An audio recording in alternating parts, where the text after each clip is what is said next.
As many of you know, next week is the second annual San Francisco Funds Week, a week-long extravaganza of funds-related events, including our very own CoinAlts conference on Wednesday. As your favorite San Francisco-based investment fund lawyer / podcaster, and as a partner at one of the premier sponsors of the anchor event of Funds Week, again, CoinAlts, you'd be forgiven for thinking that when I release an episode titled The Main Event, I'd be talking about the engaging festivities ahead next week.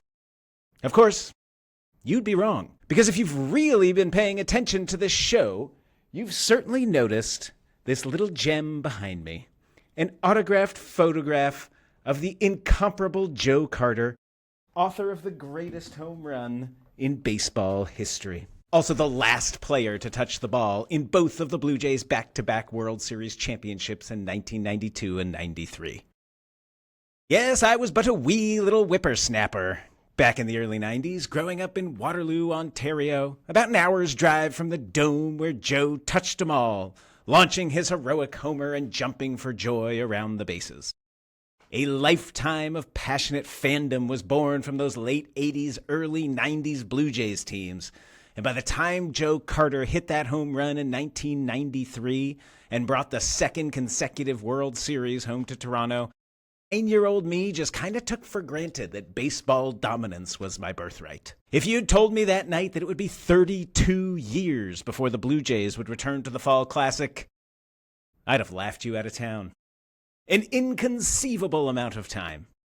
And yet, for the last 3+ decades, I have watched 162 games, occasionally a few more, but not that many more, of baseball every year culminate in nothing but failure, frustration, and heartache until now. On Monday night this week, I sat next to my two sons, ages 9 and 5, and watched as this most improbable of Jays teams authored yet another improbable comeback to win Game 7 of the ALCS. Tears streaming down my face, basking in the glow of a generation of erased futility, I embraced the next generation of Rothschild boys, and hopefully birthed in them a new lifetime of passionate fandom.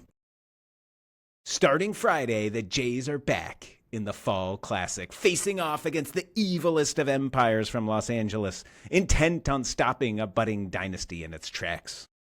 If you listen to the chattering classes, present company excluded, the Jays are doomed.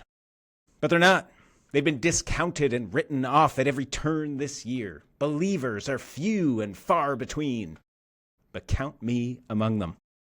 And even if the evildoers from LA prevail, this has still been the greatest season of baseball that I've had the privilege to watch since I was my son's age. Maybe it's even a little sweeter now. Not only because I get to share it with my boys, but because I understand how unlikely, how precious true greatness is. I appreciate this year in a way I couldn't as a kid who knew nothing but winning. And so the main event begins Friday night. I hope to see many, if not all of you, at the Fund Week festivities next week.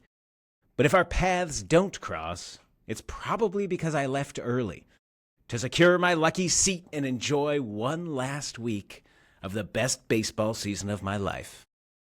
Let's go Blue Jays.